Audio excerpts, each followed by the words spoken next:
नमस्कार दोस्तों, स्वागत है आपका रिंकेश परन चैनल में। दोस्तों, आज के इस वीडियो में हम लोग समझने वाले हैं कि जो हम लोग खाना खाते हैं वो श्वास नली यानी कि विंड पाइप यानी कि लंग्स के जो है वहां पे क्यों नहीं जाता है, वो इसोफेगस में जो है वो किस तरीके से जाता है, जो हमारे पेट की नली है उसमें किस तरीके से जाता है और वो किस तरीके से जो है वो विंड पाइप से प्रोटेक्शन जो है वो उसे मिलती है। तो ये पूरा वीडियो जो है हम लोग आज उसके बारे में समझने वाले हैं। तो आज मेन जो इसका खिलाड़ी रहने वाला है वो रहने वाला है एपिग्लोटिस। बहुत छोटा सा हिस्सा रहता है वो हमारे गले में, लेकिन ये देखने में छोटा लगे, घाव करे गंभीर, ये ऐसा खिलाड़ी है। तो बहुत छोटा साइज रहता है इसका।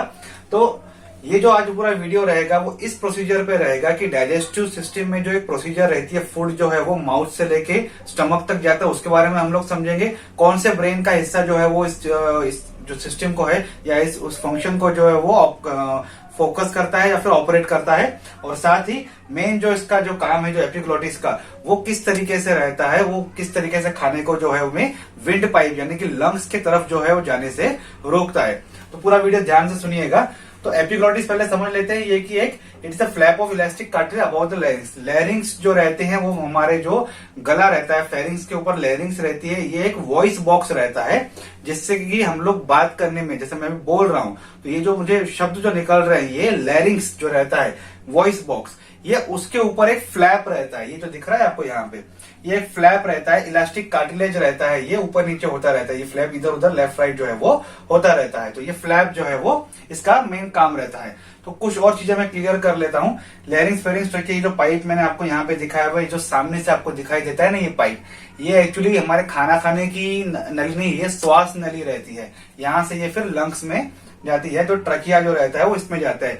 इसके पीछे रहता है इसोफेगस, जो खाने को जो है हमारे पेट की तरफ लेके जाने वाला जो पाइप रहता है, जो वो इसे इसोफेगस कहा जाता है। ये है टंग यानी ओरल कैविटी का जो यहाँ पे टंग, ये नेजल कैविटी। ये ऊपर जो मैंने रेडिश बनाया हुआ है जो यहाँ पे हमें देखने को मिलता है ये ऊपर, तो इसे कहा जाता है हार्ड पैलेट। और जो पीछे दिखता है, जो हम गले के पीछे देखते हैं, तो ये रहता है छोटा सा यहाँ पे जो रहता है, ये रहता है सॉफ्ट पैलेट। ठीक है। और जैसे हम लोग ओरल, जैसे हम लोग मुंह देखते हैं आईने में वहीं पे, तो कुछ चीजें लटकती हुई हमें दिखती है पेंडुलम के जैसी, तो उसे कहा जाता है यूवुला। ये मैंने बनाया हुआ है माउथ का, ये नीचे यहाँ पे टंग है, ये यहाँ पे सॉफ्ट पैलेट है, और ये यूवुला है जो वो लटकता हुआ हमें दिखाई देता है। ये यहाँ पे मैंने आपको अभी क्लियर किया। तो जो खाना हम लोग खाते हैं वो जो ओरल के मतलब माउथ से लेके जो पेट तक जाता है, उसमें हम लोग पूरी चीज समझ लेते हैं, उसमें ये टॉपिक भी जो है वो क्लियर हो जाएगा। तो ये 3 स्टेजेस में जो है जो खाना जो है वो माउथ से स्टमक की तरफ जो है वो जाता है। पहली स्टेज जो रहती है इसे कहा जाता है ओरल स्टेज। जो खाना हम लोग खाते हैं वो हम लोग ने मुंह में रखा, उससे फिर दांतों के द्वारा चबाते हैं, दांतों और टंग के द्वारा।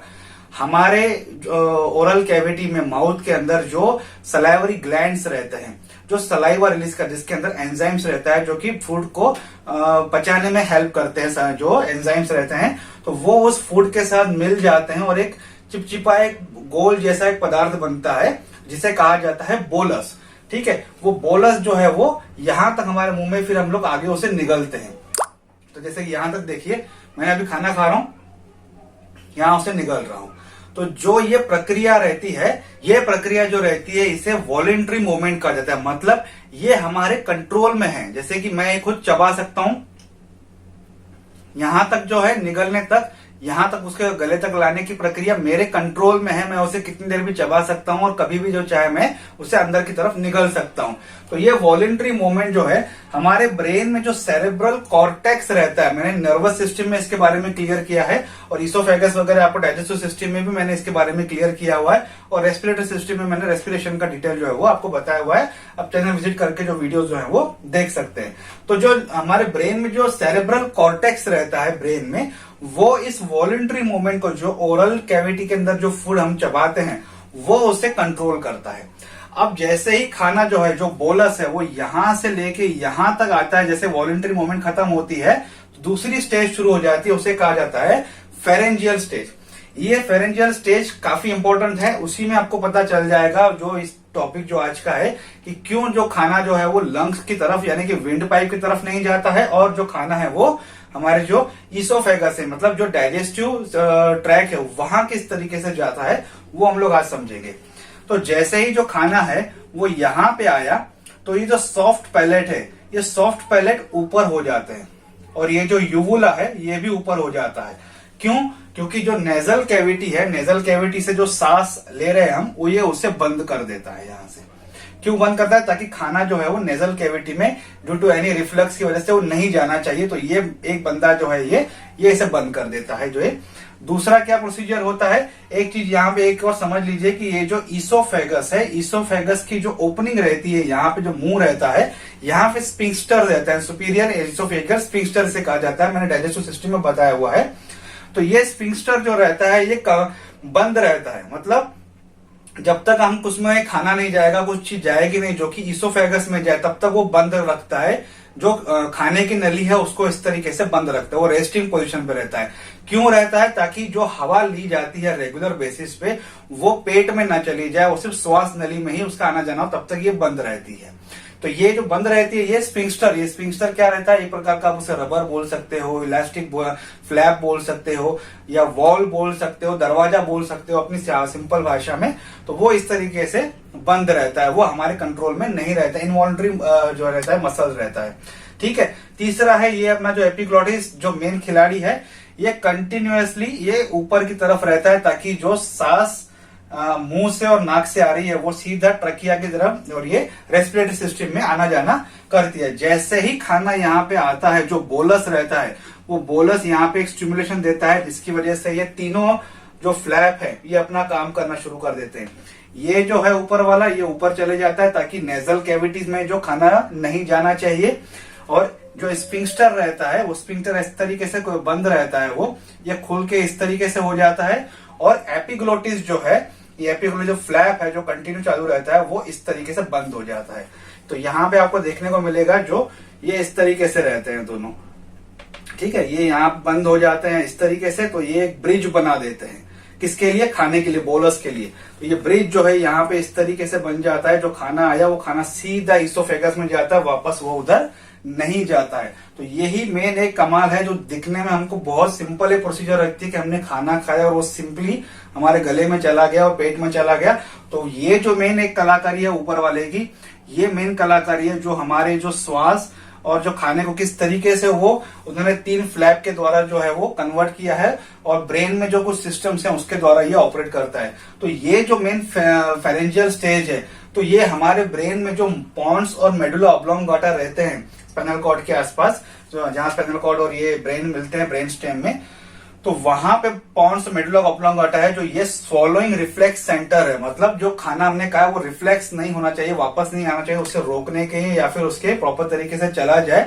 तो ये जो सिस्टम है ये कंट्रोल किया जाता है पॉन्स और मेडुला ऑब्लोंगाटा में, जो कि रिफ्लेक्स को कंट्रोल करते हैं। मतलब खाना सीधा नीचे चला जाए, वापस अटके ना या फिर वापस ना आए।